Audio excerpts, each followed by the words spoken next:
सबसे पहले हम फैब्रिक की लेंथ बराबर करेंगे, क्योंकि हम लेंथ बराबर नहीं करेंगे तो हमारी सिलाई भी अच्छी तरह से नहीं बैठेगी। सबसे पहले हमने लाइन ड्रॉ करा, अब हम अपने फैब्रिक को कट कर लेंगे।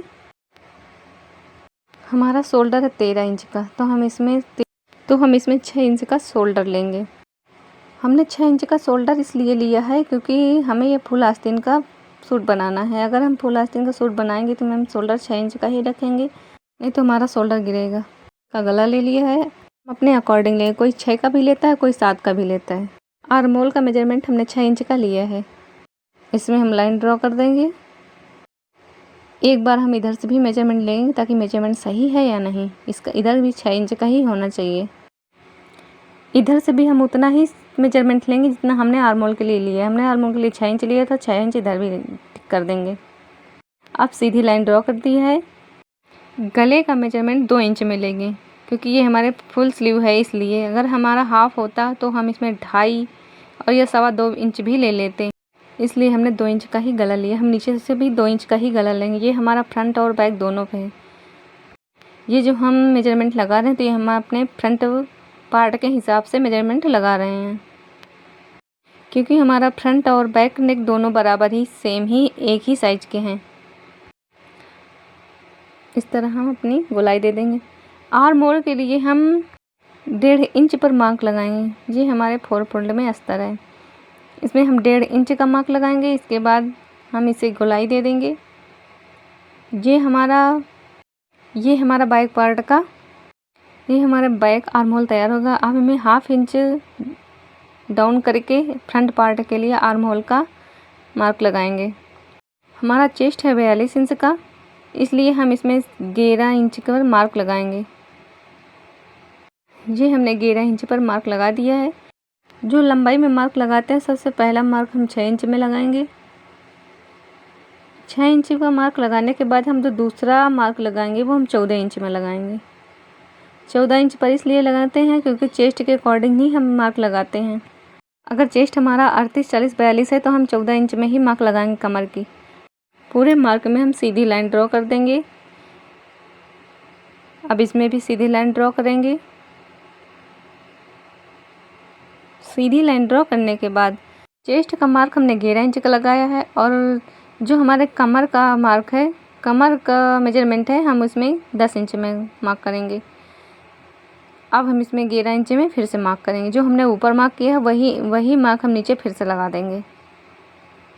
अब हम हमेशा देखते हैं कि यहाँ हमारी सिलाई सही से आती नहीं है और हमारा फिटिंग भी सही से नहीं आती।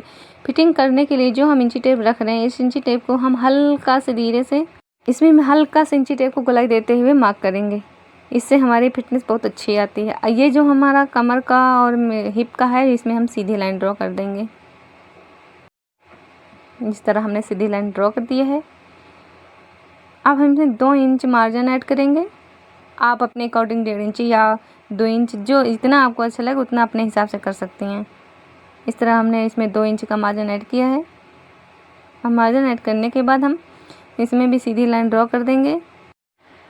इस तरह हम लाइन ड्रॉ कर देंगे। आपका मेजरमेंट सही होगा तो आपकी फिटनेस भी बहुत अच्छी आएगी। ये हमने इसकी लेंथ हमको 42 इंच चाहिए, इसलिए हमने इसमें 42 इंच के ऊपर मार्क करेंगे। अब हम शोल्डर की तरफ से आधा इंच डाउन करेंगे। हम आधा इंच इसलिए डाउन करते हैं क्योंकि जिससे हमारा शोल्डर गिरे नहीं। इस तरह हम सीधी लाइन ड्रॉ कर देंगे। ये हमने सीधी लाइन ड्रॉ कर दी।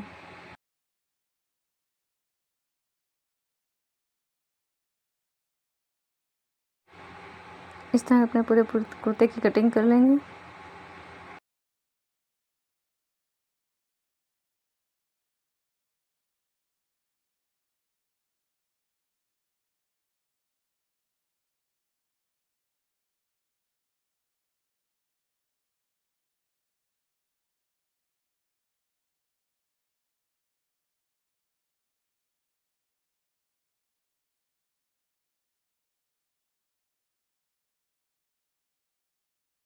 ये जो नीचे की लेंथ है, हम नीचे की लेंथ को भी अपनी बराबर कर लेंगे, इसलिए हम पहले इसमें एक लाइन ड्रॉ कर देंगे। लाइन ड्रॉ करने के बाद इसके कपड़े को कट कर देंगे।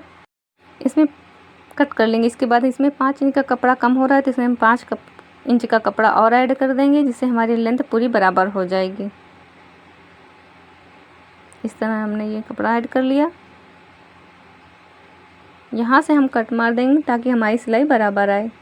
अब हम इसमें बैक पार्ट और फ्रंट पार्ट को अलग कर लेंगे। फ्रंट पार्ट के फैब्रिक को हम फिर से बैठा लेंगे अपना, और अब फ्रंट पार्ट के उसको फैब्रिक को बैठाने के बाद जो हमारे आर्म होल है, हम आर्म होल की अपनी कटिंग कर देंगे। इस तरह अपनी कटिंग कर देंगे।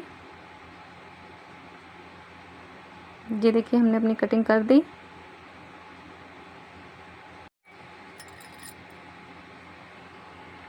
ये हमारा फैब्रिक है ऑर्गेन्जा वाला, जिसको हम अपने अस्तर वाली फैब्रिक के ऊपर बिठा लेंगे अच्छे से। ये हमने डबल फोल्ड कर लिया है। हम इसकी लेस इसलिए निकाल रहे हैं क्योंकि हमें गले की डिज़ाइन चाहिए। हम गले की डिज़ाइन इसी फैब्रिक के लेस से ही बना लेंगे। तो हम इसमें लाइन ड्रॉ करेंगे, लाइन ड्रॉ करके इसको कट करके बाहर कर लेंगे।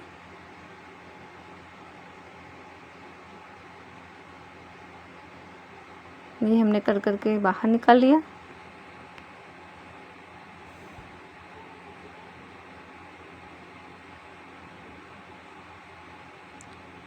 अब हमने अपने फैब्रिक को भी बिठा लिया। फैब्रिक बिठाने के बाद हम अपने अस्तर वाले फैब्रिक को इसके ऊपर अच्छे से बिठा देंगे और हम अपना अस्तर कट कर लेंगे। ये हमने कट कर लिया, और हम दूसरा जो बैक पार्ट है, बैक पार्ट को भी इसमें अपने फैब्रिक के ऊपर अच्छे से बिठा के अपना बैक पार्ट भी निकाल लेंगे। ये हमने अपना बैक पार्ट बिठा लिया, बैक पार्ट भी निकाल लेंगे। अब हमको अपनी आस्तीन निकालनी है। आस्तीन में हमारे कपड़ा कम हो रहा है, तो हम अपने लेंथ के अकॉर्डिंग कपड़े को रख लेंगे, और जितना आर्म होल होगा, आर्म होल में जितना कम कपड़ा होगा उतना हम अलग से कपड़ा इसमें जोड़ देंगे। आर्म होल की हम जो डाउन करते हैं, आर्म होल जो हम डाउन करते हैं, इसको हम 4 इंच में करेंगे। 4 इंच डाउन करके मार्क हम इसलिए लगाते हैं कि जिससे हमारे आर्म होल में झोलना आए और हमारी स्लीव एकदम परफेक्ट आए। हम इधर भी अपने 4 इंच में मार्क करेंगे। 4 इंच में मार्क करने के बाद हम इसमें सीधी लाइन ड्रॉ कर देंगे। सीधी लाइन ड्रॉ करने के बाद हम इसमें आस्तीन की गोलाई जब भी हम देंगे, इसमें हम 2 इंच का मार्जिन रखेंगे। इसमें 2 इंच का इसलिए रखते हैं क्योंकि हमारे ऊपर से स्लीव एकदम बराबर आएगी सिलने में, इसलिए हम 2 इंच छोड़ के इसके बाद फिर से हम लाइन ड्रॉ कर लेंगे। हमने 8 इंच में मार्क कर लिया। अब 8 इंच में मार्क करने के बाद अपने आस्तीन की गोलाई दे देंगे। इस तरह हमने अपने आस्तीन की गोलाई दे दी। आस्तीन की दूसरी गोलाई देंगे, इसमें 1/2 इंच डाउन करके गोलाई दे देंगे। इस तरह हमने गोलाई दे दी और हम अपना कपड़ा कट कर देंगे। ये देखिए हमने 1/2 इंच की गोलाई दी।